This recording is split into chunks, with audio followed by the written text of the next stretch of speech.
24 റൗണ്ടപ്പിലേക്ക് പ്രിയ പ്രേക്ഷകർക്ക് സ്വാഗതം. ഞാൻ ഗോകുൽ രവി. വിശദമായ റിപ്പോർട്ടുകളിലേക്ക്. സംസ്ഥാനത്ത് അടുത്ത 3 ദിവസം കൂടി അതിശക്തമായ മഴ തുടരും. മലപ്പുറം, കോഴിക്കോട്, വയനാട്, കണ്ണൂർ, കാസർഗോഡ് ജില്ലകളിൽ ഇന്നും നാളെയും റെഡ് അലർട്ട് പ്രഖ്യാപിച്ചു. മഴക്കെടുതിയിൽ സംസ്ഥാനത്ത് ഇന്ന് 3 പേർ മരിച്ചു, ഒരാളെ കാണാതായി. തെക്കൻ മഹാരാഷ്ട്രയ്ക്ക് മുകളിലായി ചക്രവാത ചുഴി. മറ്റൊരു ചക്രവാത ചുഴി വടക്കു പടിഞ്ഞാറൻ ബംഗാൾ ഉൾക്കടലിന് മുകളിലും. കേരളത്തിന് മുകളിൽ പടിഞ്ഞാറൻ കാറ്റ് ശക്തമായി തുടരുന്നു. സംസ്ഥാനത്ത് അടുത്ത 5 ദിവസം വ്യാപകമായ മഴയ്ക്ക് സാധ്യത. 3 ദിവസം അതിശക്തമായ മഴ തുടരും. ഇന്നും നാളെയും മുഴുവൻ ജില്ലകളിലും മഴ മുന്നറിയിപ്പുണ്ട്. വടക്കൻ കേരളത്തിലെ റെഡ് അലേർട്ടിന് പുറമെ തിരുവനന്തപുരം മുതൽ പാലക്കാട് വരെയുള്ള 9 ജില്ലകളിൽ ഇന്ന് ഓറഞ്ച് അലേർട്ട്. നാളെ 6 ജില്ലകളിലാണ് ഓറഞ്ച് മുന്നറിയിപ്പ്. കേരളത്തിന് മുകളിൽ മണിക്കൂറിൽ പരമാവധി 50 മുതൽ 60 വരെ കിലോമീറ്റർ വേഗത്തിൽ കാറ്റ് ശക്തമാകാനും സാധ്യതയുണ്ട്. മോശം കാലാവസ്ഥയ്ക്ക് സാധ്യതയുള്ളതിനാൽ കേരള, കർണാടക, ലക്ഷദ്വീപ് തീരങ്ങളിൽ വ്യാഴാഴ്ച വരെ മീൻപിടുത്തത്തിന് വിലക്കേർപ്പെടുത്തി. കേരള തീരത്ത് ഉയർന്ന തിരമാലയ്ക്കും കടലാക്രമണത്തിനും സാധ്യതയുള്ളതിനാൽ മത്സ്യത്തൊഴിലാളികളും തീരദേശവാസികളും ജാഗ്രത പാലിക്കണം. കണ്ണൂർ അഴീക്കോട് കുളത്തിൽ കുളിക്കുന്നതിനിടെ കാണാതായ യുവാവിന്റെ മൃതദേഹം കണ്ടെത്തി. മാട്ടൂൾ സ്വദേശി ഇസ്മയിലാണ് മരിച്ചത്. കോട്ടയം എരുമേലിയിൽ റബ്ബർ മരം വീണ് തോട്ടം തൊഴിലാളി മരിച്ചു. സ്കൂട്ടറിൽ സഞ്ചരിക്കുകയായിരുന്ന മുനിയസ്വാമിക്കാണ് ദാരുണാന്ത്യം. ആലപ്പുഴ പുന്നമടയിൽ കാർ കനാലിലേക്ക് മറിഞ്ഞ് ഒരാൾ മരിച്ചു. തത്തമ്പള്ളി സ്വദേശി ബിജോയ് ആന്റണിയാണ് മരിച്ചത്. കോഴിക്കോട് ചാത്തമംഗലത്ത് ഒരാളെ പുഴയിൽ കാണാതായി. കാച്ചിക്കോളിൽ മാധവൻ നായരെയാണ് കാണാതായത്. വിവിധ ബ്യൂറോകൾക്കൊപ്പം 24 തിരുവനന്തപുരം. സംസ്ഥാനത്ത് വിവിധയിടങ്ങളിൽ കനത്ത മഴ തുടരുകയാണ്. കേരള തീരത്ത് അറബിക്കടലിൽ കാറ്റിന്റെ വേഗം മണിക്കൂറിൽ 80 കിലോമീറ്ററിന് മുകളിലാണ്. വരും മണിക്കൂറുകളിൽ ശക്തമായ മഴയ്ക്കും കാറ്റിനും സാധ്യതയുണ്ടെന്ന് മുന്നറിയിപ്പുണ്ട്. കൂടുതൽ വിവരങ്ങളുമായി സലീം മാലിക് ചേരുന്നുണ്ട്. സലീം, കഴിഞ്ഞ മണിക്കൂറുകളിലൊക്കെ തന്നെ അതിശക്തമായ കാറ്റിന്റെ മുന്നറിയിപ്പുണ്ടായിരുന്നു. തീരദേശ മേഖലയിൽ ജാഗ്രത പാലിക്കണമെന്ന് നിർദ്ദേശമുണ്ടായിരുന്നു. കാറ്റ് കൂടുതൽ ശക്തിയിൽ ആഞ്ഞടിക്കുകയാണോ? ഗൂഗിൾ ഏറ്റവും ഒടുവിൽ കാലാവസ്ഥാ നിരീക്ഷണ കേന്ദ്രം അറിയിച്ചിരിക്കുന്ന മുന്നറിയിപ്പ് പ്രകാരം അതിശക്തമായ മഴ ഈ രാത്രിയിലും ഉണ്ടാകും എന്നുള്ളതാണ് പറയുന്നത്. നിലവിൽ 5 ജില്ലകളിലാണ് റെഡ് അലർട്ട് ഉള്ളത്. നാളെയും 5 ജില്ലകളിൽ റെഡ് അലർട്ട് ഉണ്ട്. ബാക്കി ജില്ലകളിലെല്ലാം മഴ മുന്നറിയിപ്പുമുണ്ട്. അതിനിടയിലാണ് ഇന്ന് രാത്രിയിൽ പ്രതീക്ഷിക്കാവുന്ന, അതായത് അടുത്ത 3 മണിക്കൂറിൽ പ്രതീക്ഷിക്കാവുന്ന ഈ കാലാവസ്ഥാ മുന്നറിയിപ്പ് ഇപ്പോൾ നൽകിയിരിക്കുന്നത്. അത് പ്രകാരം കേരളത്തിൽ പത്തനംതിട്ട, ആലപ്പുഴ, കോട്ടയം, ഇടുക്കി, എറണാകുളം ജില്ലകളിൽ അടുത്ത 3 മണിക്കൂറിനിടയിൽ ഇടത്തരം മഴയും അതിശക്തമായ കാറ്റുമുണ്ടാകും എന്നുള്ളതാണ് ഇപ്പോൾ നിലവിൽ കാലാവസ്ഥാ നിരീക്ഷണ കേന്ദ്രം അറിയിച്ചിരിക്കുന്ന മുന്നറിയിപ്പ്. മാത്രമല്ല 50 കിലോമീറ്റർ വരെ ശക്തിയിൽ കാറ്റടിക്കാനുള്ള സാധ്യതയും കാലാവസ്ഥാ നിരീക്ഷണ കേന്ദ്രം മുന്നറിയിപ്പായി നൽകുന്നു. മാത്രമല്ല ഉയർന്ന തിരമാല ജാഗ്രതാ നിർദ്ദേശം കൂടി നൽകിയിട്ടുണ്ട്. അത് 17-ാം തീയതി വരെ രാത്രി 11:30 വരെയുള്ള സമയങ്ങളിൽ 3.2 മുതൽ 4.3 മീറ്റർ വരെയുള്ള ഉയർന്ന തിരമാലയ്ക്കും കടലാക്രമണത്തിനും സാധ്യതയുണ്ട് എന്നുള്ളതാണ് ആ നിലയിൽ കേന്ദ്ര കാലാവസ്ഥാ നിരീക്ഷണ കേന്ദ്രവും ഒപ്പം മറ്റ് നിരീക്ഷണ കേന്ദ്രങ്ങളും ഒക്കെ നൽകുന്ന മുന്നറിയിപ്പ്. ഒപ്പം തന്നെ 5 ജില്ലകളിൽ നിലവിൽ റെഡ് അലർട്ട് തുടരുന്നു. അതേ 5 ജില്ലകളിൽ തന്നെ നാളെയും റെഡ് അലർട്ട് ഉണ്ടാകും. ഗോകുൽ. ശരി, സലീം മാലിക്കാണ് വിശദാംശങ്ങൾ നൽകിയത്. മത്സ്യബന്ധന മേഖലയ്ക്ക് മീൻപിടുത്തത്തിന് പോകരുതെന്ന് വ്യാഴാഴ്ച വരെ നിർദ്ദേശമുണ്ട്. അതോടൊപ്പം തന്നെയാണ് ഇപ്പോൾ തീരമേഖലയിൽ ശക്തമായ കാറ്റ്, അത് 80 കിലോമീറ്റർ വരെ വേഗത്തിൽ കാറ്റ് വീശുന്നു എന്ന വിവരം സലീം മാലിക് പങ്കുവയ്ക്കുന്നത്. കനത്ത മഴയ്ക്ക് സാധ്യതയുള്ളതിനാൽ പത്തനംതിട്ട ജില്ലയിൽ മലയോര മേഖലയിലൂടെയുള്ള രാത്രികാല യാത്ര നിരോധിച്ചു. AV ജയശങ്കർ ചേരുന്നുണ്ട്. ജയശങ്കർ, പത്തനംതിട്ടയിലെ മഴയുടെ സാഹചര്യം എന്താണ്? പ്രത്യേകിച്ച് വനത്തിൽ പെയ്യുന്ന മഴയാണ് അവിടുത്തെ പല നദികളിലെയും ജലനിരപ്പ് നിശ്ചയിക്കുക. അത് നാട്ടിലിരുന്നുകൊണ്ട് നമുക്ക് കണക്കുകൂട്ടാൻ പോലും ആവാത്ത നിലയിലാണ് പലപ്പോഴും. എന്താണിപ്പോൾ അവിടുത്തെ ഒരു മഴയുടെ സാഹചര്യം? ഗൂഗിൾ, പത്തനംതിട്ടയിൽ ഒറ്റപ്പെട്ട ശക്തമായ മഴ മലയോര നഗരമേഖലകളിൽ പെയ്യുകയാണ്. നിലവിൽ നദികളുടെ ജലനിരപ്പ് അപകടകരമായ നിലയിലേക്ക് എത്തിയിട്ടില്ല. പക്ഷെ അപ്പോൾ പോലും ജാഗ്രത പുലർത്തണം എന്ന നിർദ്ദേശം കാലാവസ്ഥാ വകുപ്പും ജില്ലാ ഭരണകൂടവും നിർദ്ദേശിച്ചിട്ടുണ്ട്. ഒപ്പം തന്നെ ഈ അച്ചൻകോവിൽ, പമ്പ നദികളിൽ മഞ്ഞ മുന്നറിയിപ്പ് നിലവിൽ നൽകിയിട്ടുണ്ട്. ഈ നദികളിൽ ഉൾപ്പെടെ ഇറങ്ങുന്നതിന് നിലവിൽ നിയന്ത്രണവും വിലക്കും ഏർപ്പെടുത്തിയിട്ടുണ്ട്. ഈ ശബരിമല തീർത്ഥാടകർ പമ്പ നദിയിൽ സ്നാനം ചെയ്യരുതെന്നൊരു നിർദ്ദേശം ജില്ലാ കളക്ടർ ഉച്ചയോടെ തന്നെ പുറപ്പെടുവിച്ചിരുന്നു. ഒപ്പം തന്നെ ഈ പത്തനംതിട്ട ജില്ലയിൽ ശബരിമല തീർത്ഥാടനവുമായി ബന്ധപ്പെട്ട് നിലവിൽ നട തുറന്നിരിക്കുന്ന സമയമാണ്. അതുകൊണ്ട് തന്നെ ഈ ശബരിമല പാതയിലും യാത്ര ചെയ്യുന്ന തീർത്ഥാടകർ ജാഗ്രത പുലർത്തണം. ഒപ്പം നീലിമല കയറുന്ന ഭക്തർ ഈ മഴയുടെ സാഹചര്യവും വഴുക്കൽ ഉൾപ്പെടെയുള്ള കാര്യങ്ങൾ ശ്രദ്ധിച്ചു വേണം മല കയറാനെന്നൊരു നിർദ്ദേശം ദേവസ്വം ബോർഡും നിലവിൽ മുന്നോട്ട് വെച്ചിട്ടുണ്ട്. ശബരിമല ഉൾപ്പെടെ വലിയ തോതിലുള്ള ശക്തമായ മഴയാണ് രാവിലെ മുതൽ അനുഭവപ്പെടുന്നത്. ജില്ലയിലെ പ്രത്യേക സാഹചര്യം കണക്കിലെടുത്ത് മലയോര മേഖലയോടുള്ള യാത്ര ജില്ലാ കളക്ടർ നിരോധിച്ചിട്ടുണ്ട്. ഒപ്പം തന്നെ ജില്ലയിൽ അംഗനവാടി മുതലുള്ള തലത്തിലുള്ള മുഴുവൻ വിദ്യാഭ്യാസ സ്ഥാപനങ്ങൾക്കും ജില്ലാ കളക്ടർ നാളെ അവധി പ്രഖ്യാപിച്ചിട്ടുണ്ട്. നാളെയും ജില്ലയിൽ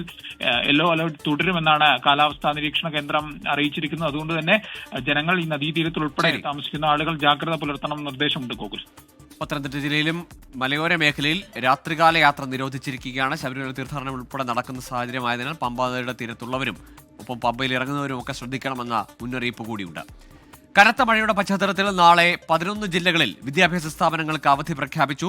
വയനാട്, തൃശൂർ, കാസർഗോഡ്, മലപ്പുറം, കണ്ണൂർ, എറണാകുളം, ഇടുക്കി, കോഴിക്കോട്, കോട്ടയം, പാലക്കാട്, പത്തനംതിട്ട ജില്ലകളിലും മാഹിയിലും കുട്ടനാട് താലൂക്കിലും അമ്പലപ്പുഴ താലൂക്കിലും അവധി പ്രഖ്യാപിച്ചിട്ടുണ്ട്.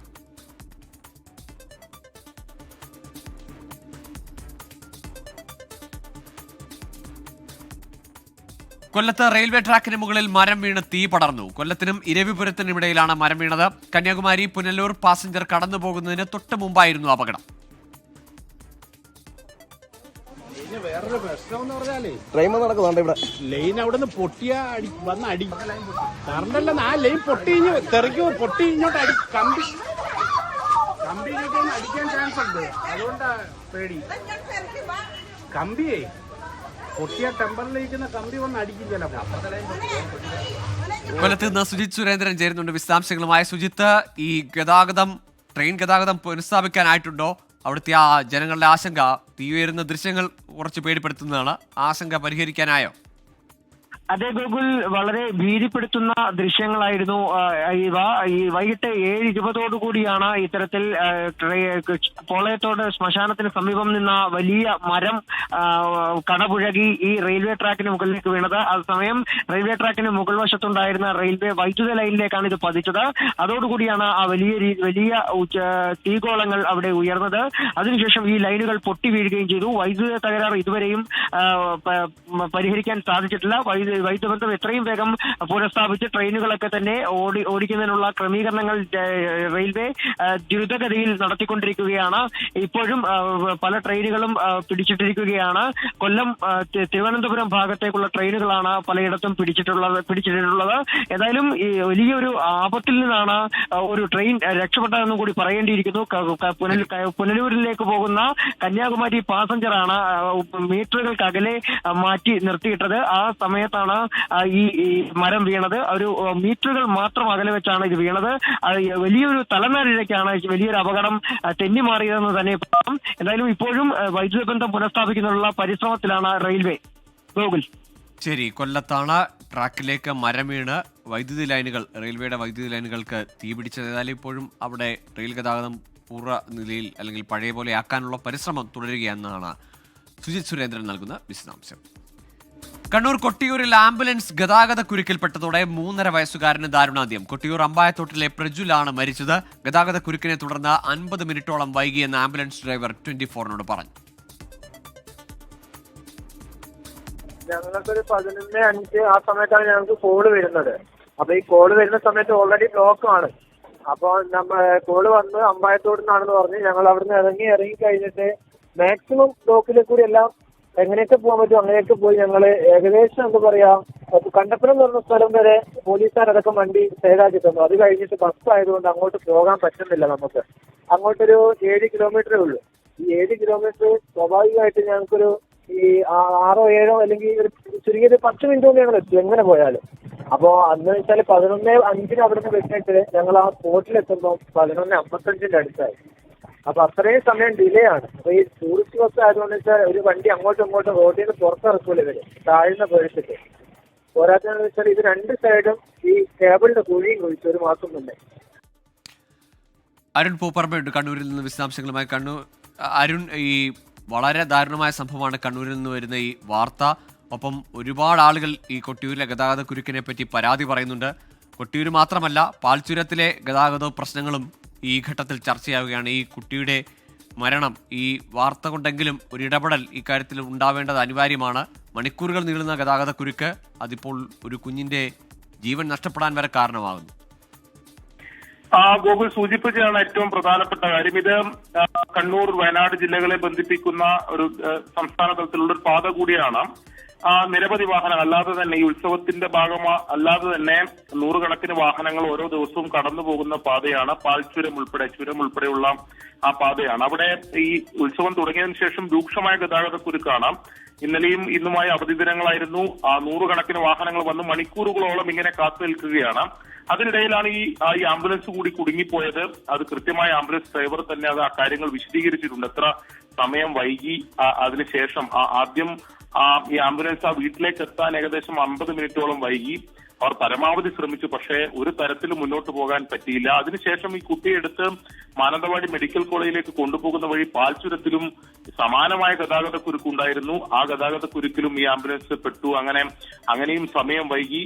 പിന്നീട് ആശുപത്രിയിൽ മെഡിക്കൽ കോളേജിലേക്ക് എത്തിക്കുന്നതിന് മുമ്പ് തന്നെ ഈ കുട്ടിയുടെ മരണം സംഭവിക്കുകയും ചെയ്തു. അത് ആശുപത്രിയിൽ നിന്ന് ഡോക്ടർ ഇവരോട് പറഞ്ഞു എന്നതാണ് ആംബുലൻസ് ഡ്രൈവർ പറയുന്നത്. അത്ര ദാരുണമായ സംഭവമാണ്. ഇതിൽ വളരെ പ്രധാനപ്പെട്ടത് നമുക്കറിയാം, ആയിരങ്ങൾ പങ്കെടുക്കുന്ന ഉത്സവാഘോഷമാണ് കൊട്ടിയൂരിൽ. നമ്മൾ വടക്കേ മലബാറിൽ തന്നെ അല്ലെങ്കിൽ കേരളത്തിലെ തന്നെ ഏറ്റവും പ്രധാനപ്പെട്ട ഒരു തീർത്ഥാടന സമയമാണ്.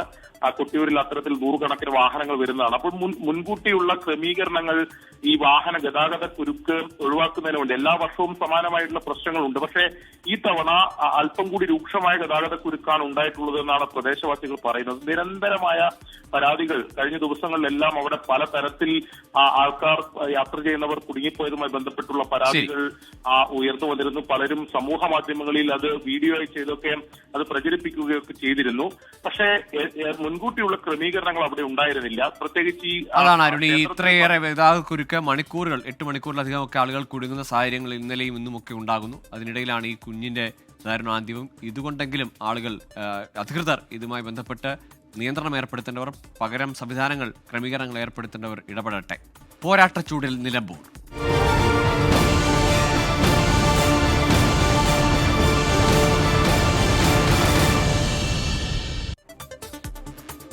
നിലമ്പൂർ ഉപതെരഞ്ഞെടുപ്പിന്റെ ആവേശം വാനോളം ഉയർത്തി താരപ്രചാരകരുടെ റോഡ് ഷോ. UDF-നായി പ്രിയങ്ക ഗാന്ധിയും LDF-നായി മുഖ്യമന്ത്രി മണ്ഡലത്തിലെത്തി വോട്ടഭ്യർത്ഥിച്ചു. തൃണമൂൽ കോൺഗ്രസ് MP യൂസഫ് പത്താനുമായി റോഡ് ഷോ നടത്തി PV അൻവറും കരുത്തുകാട്ടി.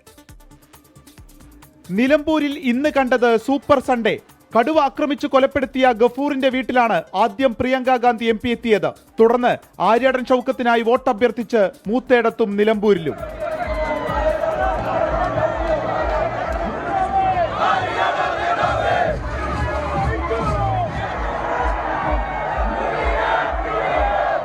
വന്യമൃഗശല്യം, ക്ഷേമ പെൻഷൻ, ആശാവർക്കർമാരുടെ സമരവും പരാമർശിച്ച് പ്രിയങ്കയുടെ പ്രസംഗം. നിങ്ങളുടെ ജീവനും ജീവനോപാധികളും രാഷ്ട്രീയവൽക്കരിക്കാൻ ഇട നൽകരുതെന്ന് Priyanka Gandhi. We will not accept a politics that ignores our needs, that ignores our issues, that does not help us to stand up on our own feet and does not strengthen us as a community and as a people. Now, to stand united, to vote for those who work hard for you, who understand that honesty towards you, that dedication towards you, that service towards you is why they are all assembled on this stage. മണ്ഡലത്തിൽ camp ചെയ്തിരുന്ന മുഖ്യമന്ത്രി ഇന്ന് 3 ഇടത്ത് നടന്ന LDF കൺവെൻഷനുകളിൽ പങ്കെടുത്തു. കോൺഗ്രസ് സ്വീകരിക്കുന്ന നിലപാട് ആരെയും അകറ്റേണ്ടതില്ല, എല്ലാവരെയും കൂടെ കൂട്ടാമെന്നാണ്. 4 വോട്ടിന് വേണ്ടി രാഷ്ട്രീയ ചെറ്റത്തരം കാണിക്കുന്നൊരു മുന്നണിയല്ല LDF. ഞങ്ങൾക്ക് ഒരു വിഘടന ശക്തിയുടെയും ഒരു വർഗീയ ശക്തിയുടെയും പിന്തുണയോ ആശീർവാദമോ ആവശ്യമില്ല. യൂസഫ് പത്താനുമായുള്ള PV അൻവറിന്റെ റോഡ് ഷോ ശക്തി പ്രകടനമായി മാറി. വഴിക്കടവ് വരെ നടന്ന റാലിയിൽ 100 കണക്കിന് ആളുകൾ പങ്കെടുത്തു.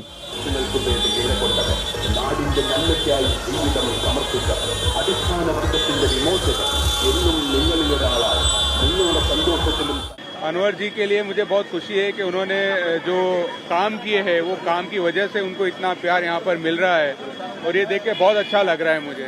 കൊട്ടിക്കലാശത്തിന് മുൻപ് കനത്ത മഴയെയും അവഗണിച്ച് മുന്നണി ക്യാമ്പുകളെ ഇളക്കി മറിക്കുന്നതായി ഇന്നത്തെ ദിനം. ടീം 24 നിലമ്പൂർ. നിലമ്പൂരിൽ കോൺഗ്രസ് യുവ നേതാക്കളുടെ വാഹനങ്ങൾ പരിശോധിച്ചതിൽ നിയമ നടപടികളെക്കുറിച്ച് ആലോചിക്കുന്നുവെന്ന് KPCC അധ്യക്ഷൻ സണ്ണി ജോസഫ് 24-നോട് പറഞ്ഞു. കോൺഗ്രസ് നേതാക്കളുടെ വാഹനം പരിശോധിക്കേണ്ടതില്ല എന്ന നിയമം പാസാക്കേണ്ടി വരുമെന്നായിരുന്നു LDF സ്ഥാനാർത്ഥി M സ്വരാജിന്റെ പരിഹാസം. നിലമ്പൂർ ഉപതെരഞ്ഞെടുപ്പിലെ പെട്ടി പരിശോധനാ വിവാദത്തിന്റെ ആയുസ് പകുതി ദിവസം മാത്രമായിരുന്നെങ്കിലും നേതാക്കളുടെ വാക്പോരിന് കുറവില്ല. സ്ഥാനാർത്ഥികൾ തന്നെ പ്രശ്നം പുറത്തിട്ടു. തോൽക്കുമെന്ന് തിരിച്ചറിഞ്ഞപ്പോൾ കോൺഗ്രസ് നേതാക്കളെ അപമാനിക്കാൻ ശ്രമിക്കുന്നുവെന്ന് ആര്യാടൻ ഷൗക്കത്ത്. നടന്നത് നാടകം എന്നാവർത്തിച്ച് എം സ്വരാജും. പലതരം നാടകങ്ങൾ കാണും, തെരഞ്ഞെടുപ്പല്ലേ. അപ്പോൾ സാധാരണ ഒരു തെരഞ്ഞെടുപ്പിനെ പോലെ തന്നെയാണ് അവർ ഇതിനെയും കാണുന്നത്. ജനങ്ങളെ തെറ്റിദ്ധരിപ്പിക്കുക, പ്രതീതി ഉണ്ടാക്കുക, അങ്ങനെ നാടകങ്ങൾ സൃഷ്ടിക്കുക, അതൊക്കെയാണ്. പെട്ടി പരിശോധനയിൽ നിയമ നടപടികളെക്കുറിച്ച് ആലോചിക്കുന്നുവെന്ന് KPCC അധ്യക്ഷൻ. ഈ നിലയിൽ തുടർന്നാൽ പരാതി കൊടുക്കുമെന്ന് പ്രതിപക്ഷ നേതാവ് VD സതീശൻ. ഞങ്ങളുടെ മാത്രമായിട്ട് നടത്തിയാൽ ഞങ്ങൾ പരാതി കൊടുക്കും, വേറെ ആരെയും കൊടുത്തില്ലെങ്കിൽ ഞങ്ങൾ പരാതി കൊടുക്കും.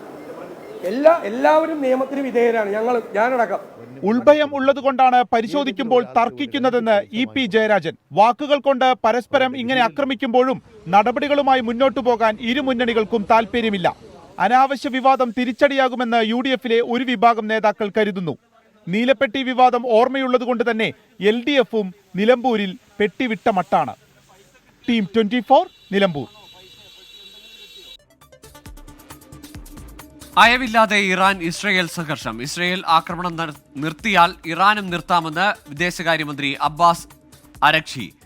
ആക്രമണത്തിന് ഇറാൻ വലിയ വില നൽകേണ്ടി വരുമെന്നും നിലനിൽപ്പിന്റെ പോരാട്ടമെന്നും നെതന്യാഹുവിന്റെ മുന്നറിയിപ്പ്. സംഘർഷത്തെ തുടർന്ന് നെതന്യാഹുവിന്റെ മകന്റെ വിവാഹം മാറ്റിവെച്ചെന്നാണ് റിപ്പോർട്ടുകൾ. ഇസ്രയേലിൽ 13 പേരും ഇറാനിൽ 128 പേരും കൊല്ലപ്പെട്ടു. ഇറാനും ഇസ്രയേലും കരാറിൽ ഏർപ്പെടണമെന്നും താനത് സാധ്യമാക്കുമെന്നും ഡൊണാൾഡ് ട്രംപ്. ഇറാനിലെ സൈനിക ആണവ കേന്ദ്രങ്ങൾ, എണ്ണപ്പാടങ്ങൾ എന്നിവ ആക്രമിച്ചതിന് പിന്നാലെ വിമാനത്താവളങ്ങൾ കേന്ദ്രീകരിച്ചും ഇസ്രായേലിന്റെ ആക്രമണം തുടരുകയാണ്. ഇറാന്റെ 3 വിമാനത്താവളങ്ങളിലാണ് ആക്രമണമുണ്ടായത്. ടെഹ്റാനിലെ മെഹ്റാബാദ്, കാരജ്, ഇമാം ഖൊമേനി എന്നീ വിമാനത്താവളങ്ങളാണ് ആക്രമിക്കപ്പെട്ടത്. ഇറാന്റെ പ്രതിരോധ മന്ത്രാലയവുമായി ബന്ധപ്പെട്ട കെട്ടിടത്തിന് നേരെയും ആക്രമണമുണ്ടായെന്ന് റിപ്പോർട്ടുണ്ട്. ഇസ്രായേലിലെ ജനവാസ മേഖലകളിൽ ഇറാന്റെ മിസൈൽ ആക്രമണം തുടരുകയാണ്. മധ്യ ഇസ്രായേലിലെ ബാത്തിയാം, ടെൽ അവീവ്, ഹൈഫ എന്നീ മേഖലകളിലാണ് മിസൈൽ ആക്രമണം. ഹൈഫയിൽ മാത്രം 40 മിസൈലുകളാണ് പതിച്ചത്. ഹജ് ഗാസിം എന്ന പുതിയ തരം മിസൈലുകളാണ് ഇറാൻ ഉപയോഗിച്ചതെന്നാണ് റിപ്പോർട്ട്. അതിനിടെ ഇറാന്റെ ആക്രമണമുണ്ടായ പ്രദേശങ്ങളിൽ ഇസ്രായേൽ പ്രധാനമന്ത്രി ബെഞ്ചമിൻ നെതന്യാഹു സന്ദർശനം നടത്തി. ആക്രമണത്തിന് ഇറാൻ വലിയ വില നൽകേണ്ടിവരുമെന്ന് നെതന്യാഹു മുന്നറിയിപ്പ് നൽകി. നിലനിൽപ്പിന്റെ പോരാട്ടമാണിതെന്നും നെതന്യാഹു എക്സിൽ കുറിച്ചു. സംഘർഷ സാഹചര്യത്തിൽ നെതന്യാഹുവിന്റെ മകന്റെ വിവാഹം മാറ്റിവെച്ചു. ഇസ്രായേൽ ആക്രമണം അവസാനിപ്പിച്ചാൽ ഇറാനും നിർത്താമെന്ന് ഇറാൻ വിദേശകാര്യമന്ത്രി അബ്ബാസ് അരഗ്ചി വ്യക്തമാക്കി. അതിനിടെ ഇറാന് മുന്നറിയിപ്പുമായി US പ്രസിഡന്റ് ഡൊണാൾഡ് ട്രംപ് രംഗത്തെത്തി. അമേരിക്ക ആക്രമിച്ചാൽ അമേരിക്കൻ സൈന്യത്തിന്റെ പൂർണ്ണ ശക്തി അറിയുമെന്ന് ട്രംപ്. ട്രൂത്ത് സോഷ്യലിലൂടെയാണ് മുന്നറിയിപ്പ്. ഇസ്രായേലിന്റെ ഇറാൻ ആക്രമണത്തിൽ അമേരിക്കയ്ക്ക് പങ്കില്ലെന്നും ട്രംപ് വ്യക്തമാക്കി. ഇറാനും ഇസ്രായേലും ധാരണയിലെത്തണമെന്നും അത് താൻ സാധ്യമാക്കുമെന്നും ട്രംപ് ട്രൂത്ത് സോഷ്യലിലൂടെ വ്യക്തമാക്കി. International desk 24.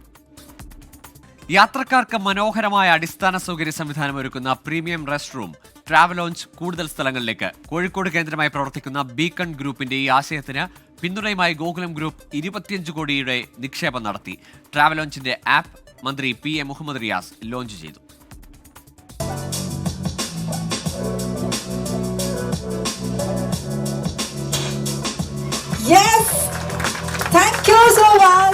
സഞ്ചാരികൾ വിദേശ മാതൃകയിൽ കേരളത്തിൽ സ്വപ്നം കണ്ട പദ്ധതി നാടാകെ എത്തുകയാണ്. എല്ലാത്തരം യാത്രക്കാർക്കും കുറഞ്ഞ നിരക്കിൽ ഒരുപോലെ ഉപയോഗിക്കാൻ കഴിയുന്ന രൂപത്തിലാണ് ട്രാവലോഞ്ച് പദ്ധതി ആവിഷ്കരിച്ചിരിക്കുന്നത്.